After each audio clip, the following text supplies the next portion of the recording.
Dear students, অর্থনৈতিক উন্নয়নের চ্যাপ্টারের লাস্টের যে পোর্শনটা আমাদের বাকি রয়েছে সেটা হচ্ছে উদারীকরণ, বেসরকারীকরণ এবং গোলকীকরণ বা বিশ্বায়ন। তো উদারীকরণ সেটাকে ইংরেজিতে বলা হয় লিবারেলাইজেশন, বেসরকারীকরণ মানে প্রাইভেটাইজেশন, আর গোলকীকরণ সেটাকে বলা হয় গ্লোবালাইজেশন। শর্ট ফর্মে এগুলোকে বলা হয় LPG, L for liberalization, P for privatization and G for globalization. তো এই তিনটা কনসেপ্টকে ভারতের অর্থনীতিতে 1991-এর যে নিউ ইকোনমিক পলিসি হয়েছে তারপরে মানে সেই সময়ই সেই তিনটা ধারণার উপরে গুরুত্ব আরোপ করা হয়েছে, বা বলতে গেলে সেই তিনটা ধারণা ভারতের অর্থনীতিতে প্রবর্তন করা হয়েছে সেই 1991 সালের নতুন অর্থনীতি যেটা পলিসি হয়েছে সেই সময় থেকে। তো সেই উদারীকরণ কথাটা আসছে উদার শব্দ থেকে। উদার মানে কি? উদার হচ্ছে মুক্ত, যেখানে খুব একটা বাধা নিষেধ বা নিয়ন্ত্রণ নাই, খোলামেলা, সেটাই হচ্ছে সেই শব্দটাই হচ্ছে উদার।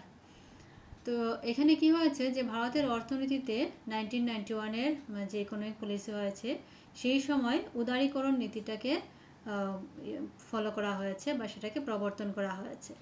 তো সেই নীতিমতে ভারতের আর্থিক ব্যবস্থার উপর যে রাষ্ট্রের নিয়ন্ত্রণ ছিল সেটাকে শিথিল করে দেওয়া হয়েছে। অন্যভাবে বলতে গেলে কি, বিভিন্ন প্রতিষ্ঠান ছিল যেগুলিতে সরকারি নিয়ন্ত্রণ ছিল, বা সেই প্রতিষ্ঠানগুলির উৎপাদন করার জন্য প্রথমে সরকারের কাছ থেকে লাইসেন্স নিতে হতো, কিন্তু যখন উদারীকরণ প্রক্রিয়া বা পলিসিকে ফলো করা হলো বা প্রবর্তন করা হলো তখন থেকে সেই লাইসেন্সিং যেটা প্রথা সেটাকে অনেকটা শিথিল করে দেওয়া হয়েছে। তো এই যে সরকারের নিয়ন্ত্রণকে শিথিল করে দেওয়া যে পদ্ধতি সেটাকে বলা হয় উদারীকরণ। সেকেন্ড হচ্ছে বেসরকারীকরণ। বেসরকারীকরণ মানে সরকারের হাত থেকে চলে যাওয়া, সরকারের যেখানে নিয়ন্ত্রণ থাকবে না সেটাই হচ্ছে বেসরকারীকরণ। বিভিন্ন খণ্ড সেগুলোকে কি করা হলো, শিল্পখণ্ড, সেগুলোকে সরকারের নিয়ন্ত্রণের অধীনে যেগুলি ছিল সেগুলোকে ব্যক্তিগত খণ্ডের কাছে খুলে দেওয়া হলো, মুক্ত করে দেওয়া হলো। তো সেই যে প্রক্রিয়া, যেখানে সরকারি নিয়ন্ত্রণ বা ব্যবস্থাপনার অধীন যেগুলি প্রতিষ্ঠান ছিল সেইগুলিকে বেসরকারি খণ্ডের কাছে মুক্তভাবে প্রবেশ করে দেওয়ার জন্য পারমিশন দেওয়া হলো, সেটাকে বলা হয় বেসরকারীকরণ। মানে সরকারের নিয়ন্ত্রণ নাই, যেখানে বেসরকারি বা ব্যক্তিগত খণ্ডের প্রবেশ ঢুকলো বা প্রবেশ করলো সেটাই হচ্ছে বেসরকারীকরণ। লাস্টেরটা হচ্ছে গোলকীকরণ। সেই গোলকীকরণকে আমরা বলতে পারি এই উদারীকরণ এবং বেসরকারীকরণের ফল বা রেজাল্ট। হ্যাঁ, বা অন্যভাবে বলতে গেলে গোলকীকরণটা হচ্ছে রেজাল্ট কিসের? উদারীকরণ এবং বেসরকারীকরণের। মানে উদারীকরণ এবং বেসরকারীকরণের ফলেই গোলকীকরণ বা বিশ্বায়ন হয়েছে, এবং এই প্রক্রিয়ার মাধ্যমে কি হয়েছে, ভারতের অর্থনীতিটা বিশ্বের অর্থনীতির সাথে সংযোগ স্থাপন হয়েছে বা সংহতি সাধন ঘটেছে। তো বিশ্বের অর্থনীতির সাথে যেহেতু ভারতের অর্থনীতির সংযোগ স্থাপন বা সংহতি সাধন হয়েছে, তার জন্য সেটাকে বলা হয় গোলকীকরণ বা বিশ্বায়ন। তো এই হচ্ছে মোটামুটি তিনটা কনসেপ্টের মূল কথা। এবারে আমরা কি করব, তোমাদের বই থেকে লাইন বাই লাইন এগুলা নিয়ে একটু আলোচনা করব। উদারীকরণ, দেশের আর্থিক ব্যবস্থার উপর রাষ্ট্রের নিয়ন্ত্রণ শিথিলকরণই হচ্ছে উদারীকরণ। 1991 সালের আগে শিল্পখণ্ডে, বিত্তখণ্ডে বিদেশি মুদ্রা আহরণ এবং ব্যবহারে, বাণিজ্য এবং বিনিয়োগ খণ্ডে রাষ্ট্র এক গুরুত্বপূর্ণ ভূমিকা পালন করত। তো কী বলা হয়েছে যে 1991 সালের আগে মানে 91 সালের পূর্বে যখন নতুন অর্থনৈতিক পলিসি ইনোভেট করা হয়নি বা আনা হয়নি, তার আগে কি হয়েছিল, শিল্পখণ্ড, বিত্তখণ্ড, বিদেশি মুদ্রা আহরণ এবং ব্যবহার, বিদেশি মুদ্রা সংগ্রহণ করা এবং ব্যবহার করা, এবং এই দুটা খণ্ড, একটা হচ্ছে শিল্পখণ্ড, একটা হচ্ছে বিত্তখণ্ড, আর সেই সাথে বাণিজ্য এবং বিনিয়োগ খণ্ডে রাষ্ট্র এক গুরুত্বপূর্ণ ভূমিকা পালন করত। মানে সেই সময়ে 1991-এর আগে এইসব ক্ষেত্রে রাষ্ট্রের একটা গুরুত্বপূর্ণ ভূমিকা ছিল এবং সেগুলি কন্ট্রোল করত রাষ্ট্র বা সরকার। অনুজ্ঞাপত্র নীতির দ্বারা শিল্পক্ষেত্রে রাষ্ট্রীয় নিয়ন্ত্রণ নিশ্চিত করা হয়েছিল। মানে লাইসেন্সিং পলিসির দ্বারা শিল্পক্ষেত্রে রাষ্ট্রের নিয়ন্ত্রণ সেটা নিশ্চিত ছিল। অর্থনৈতিক পদক্ষেপ রূপায়ণ করার পর মদ, সিগারেট, বিপজ্জনক রাসায়নিক দ্রব্য, শিল্প সংক্রান্ত বিস্ফোরক, বৈদ্যুতিক সামগ্রী, ঔষধ ইত্যাদি কয়েকটি দ্রব্য ছাড়া বাকিদের ক্ষেত্রে নিয়ন্ত্রণ শিথিল করে দেওয়া হয়। তার মানে অর্থনৈতিক পলিসি যখন শুরু হলো তারপরে কি হলো যে এই কয়েকটা দ্রব্য, যে দ্রব্যগুলি কি, মদ, সিগারেট, বিপজ্জনক রাসায়নিক দ্রব্য, শিল্প সংক্রান্ত বিস্ফোরক, বৈদ্যুতিক সামগ্রী এবং ঔষধ, এইগুলির ক্ষেত্রে শুধু রাষ্ট্রের নিয়ন্ত্রণ থাকলো এবং এগুলি ছাড়া বাকি যেসব ছিল সেগুলি বাকিদের ক্ষেত্রে কি হলো, নিয়ন্ত্রণ শিথিল করে দেওয়া হলো। মানে নিয়ন্ত্রণ মানে কার নিয়ন্ত্রণ? সরকারের নিয়ন্ত্রণ। তো বাকি যেসব দ্রব্য উৎপাদন হবে সেগুলির উপরে আর সরকারের নিয়ন্ত্রণ থাকলো না, সেই নিয়ন্ত্রণকে শিথিল করে দেওয়া হয়েছে। প্রতিরক্ষা উৎপাদন, আণবিক শক্তি উৎপাদন এবং রেল পরিবহন ব্যবস্থা এখনও সরকারি খণ্ডের আওতায় সুরক্ষিত রাখা হয়েছে। তো এখন পর্যন্ত এই যে তিনটা জিনিস, যেগুলি হচ্ছে প্রতিরক্ষার জন্য যেসব সামগ্রী উৎপাদন হয়, তারপরে হচ্ছে আণবিক শক্তি উৎপাদন এবং এই রেল পরিবহন ব্যবস্থা এবং এই বাকি দুটা, এই ক্ষেত্রে সরকারের পুরোপুরি নিয়ন্ত্রণ রয়েছে। তার জন্য বলা হয়েছে এই তিনটা ক্ষেত্রে এখনও সরকারি খণ্ডের আওতায় ব্যবস্থা এখনও সরকারি খণ্ডের আওতায় সুরক্ষিত রাখা হয়েছে। মানে এগুলি পুরোপুরি এখনও সরকারি খণ্ডের আওতায় রয়েছে। বাণিজ্যিক ব্যাংক, বিনিয়োগ ব্যাংক, অংশপত্রের বাজার এবং বিদেশি বিনিয়োগযোগ্য মুদ্রার বাজারের সমষ্টি হচ্ছে বিত্তখণ্ড। তো বিত্তখণ্ড কি? বিত্তখণ্ড হচ্ছে, বিত্তখণ্ডের মধ্যে কি কি আছে? ব্যাংক মানে বাণিজ্যিক ব্যাংক, বিনিয়োগ ব্যাংক এবং সেই সাথে অংশপত্রের বাজার যেটাকে বলা হয় শেয়ার মার্কেট এবং বিদেশি বিনিময়যোগ্য মুদ্রার বাজার, এই সবগুলিকে নিয়ে হচ্ছে বিত্তখণ্ড। উদারীকরণ নীতির দ্বারা এই খণ্ডগুলির সম্প্রসারণ করা হয়েছে। তো এই যে উদারীকরণ নীতি বা যেটা লিবারালাইজেশন পলিসি, এই পলিসির মাধ্যমে কি করা হয়েছে? এই বিত্তখণ্ডটাকে সম্প্রসারণ করা হয়েছে, মানে এটাকে স্প্রেড করা হয়েছে। কিভাবে স্প্রেড করা হয়েছে? ভারতীয় ব্যাংক খণ্ডে বিদেশি ব্যাংকের প্রবেশের অনুমতি প্রদান করা হয়েছে। তো ভারতবর্ষের যে ব্যাংক আছে, সেই ব্যাংকের যে খণ্ড, সেই ব্যাংক খণ্ডের মধ্যে বিভিন্ন ধরনের বিদেশি ব্যাংক ওরা এসে প্রবেশ করেছে এবং যার ফলে এই ব্যাংকের খণ্ড বা বিত্তখণ্ডটা সম্প্রসারিত হয়েছে। দ্বিতীয় হচ্ছে বেসরকারীকরণ। সরকারি নিয়ন্ত্রণ এবং ব্যবস্থাপনার অধীন প্রতিষ্ঠানগুলোকে বেসরকারি খণ্ডে অবাধ প্রবেশ করিয়ে দেওয়ার নীতি হচ্ছে ব্যক্তিগতকরণ বা বেসরকারীকরণ।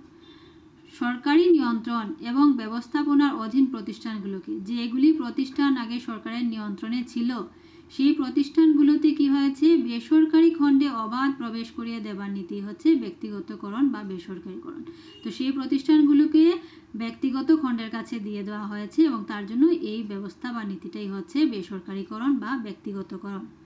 1991 সালে নতুন শিল্পনীতির দ্বারা সরকারি খণ্ডের 9টি শিল্প প্রতিষ্ঠান ব্যক্তিগত খণ্ডের জন্য মুক্ত করে দেওয়ার সঙ্গে সঙ্গে ব্যক্তিগতকরণ বেসরকারীকরণ নীতি প্রবর্তন হয়ে গেল। মানে ভারতবর্ষে ব্যক্তিগতকরণ বা বেসরকারীকরণ নীতি যে প্রবর্তন হলো 1991 সালে, সেটা কি দিয়ে শুরু হয়েছে? প্রথমে সরকারি খণ্ডের যে 9টা শিল্প ছিল, সেই 9টা শিল্পকে ব্যক্তিগত খণ্ডের কাছে দেওয়া হয়েছে এবং সেই সঙ্গেই ভারতবর্ষে বেসরকারীকরণ বা ব্যক্তিগতকরণের নীতি প্রবর্তন হয়েছে। ব্যক্তিগতকরণ বা বেসরকারীকরণের একটি ছোট সংস্করণ হচ্ছে নির্বিনিয়োজন নীতি।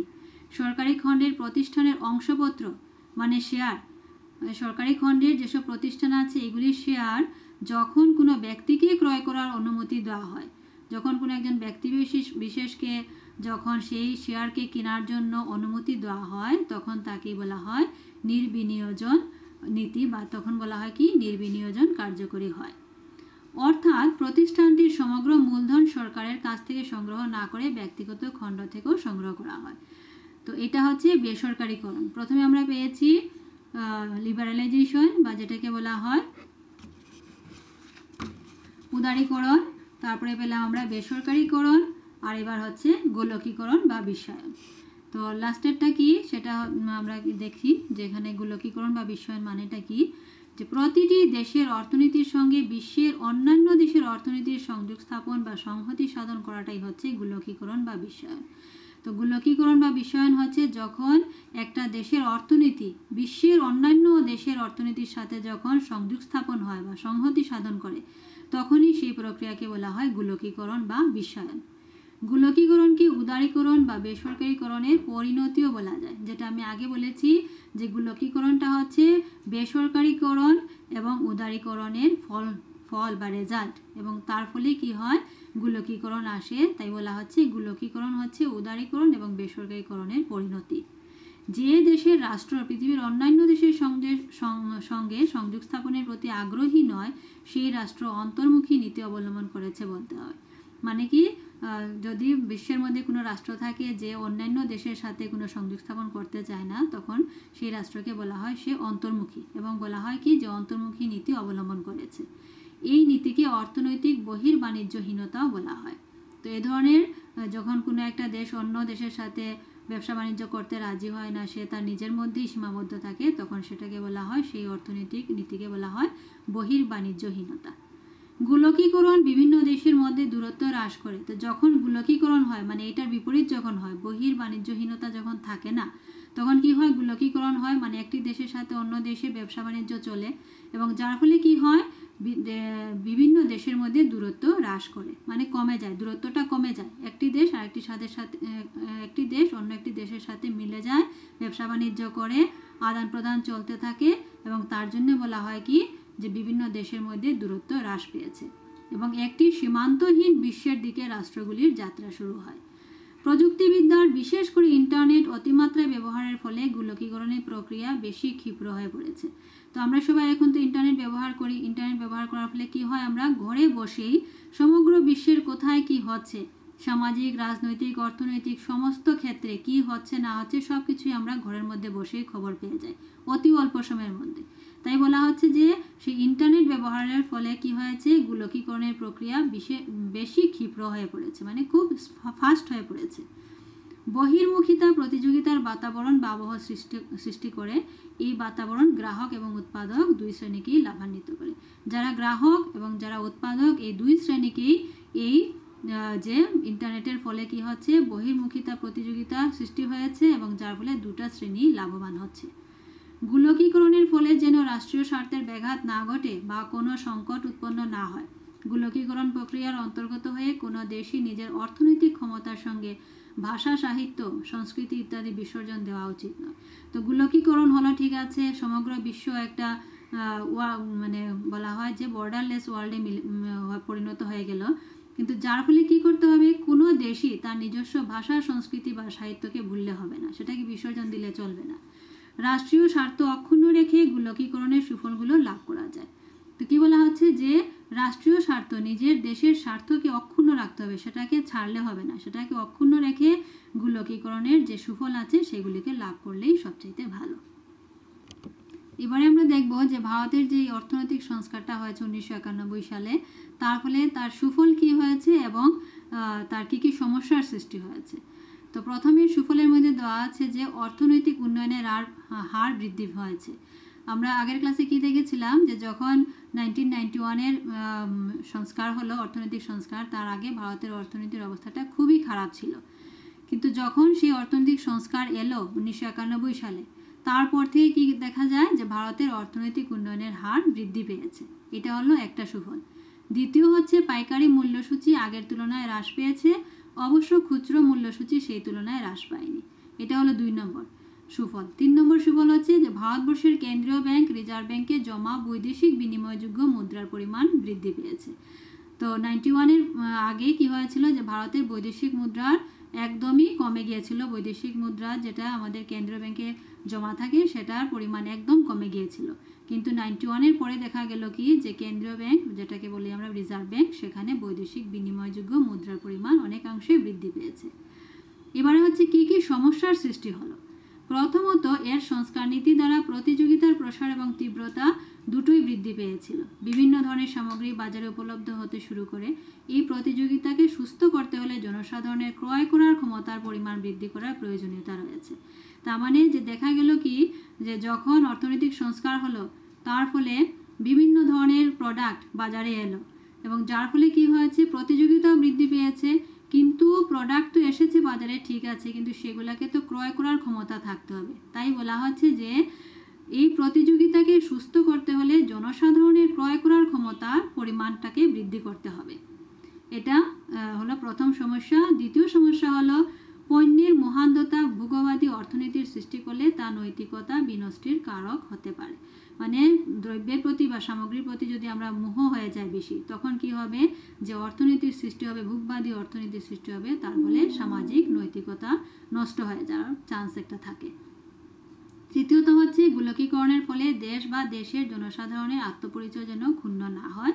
চতুর্থ, বাজারকেন্দ্রিক অর্থনীতি যাতে দরিদ্র জনসাধারণকে বঞ্চিত করতে না পারে, সেটা নিশ্চিত করতে হলে সুপ্রশাসন ব্যবস্থার সমর্থন প্রয়োজন। তার মানে কি, যে বাজারকেন্দ্রিক যে অর্থনীতি হলো, সেটার মূল উদ্দেশ্যটা কি থাকে? লাভ বা মুনাফা অর্জন করা, এবং সেই মুনাফা অর্জন করতে গিয়ে যাতে দরিদ্র জনসাধারণ বঞ্চিত না হয় সেদিকে খেয়াল রাখতে হবে।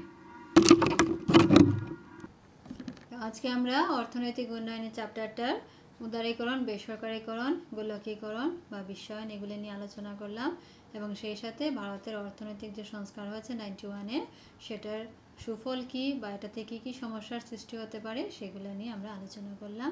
সেই সাথে আমাদের এই চ্যাপ্টারটা শেষ হলো।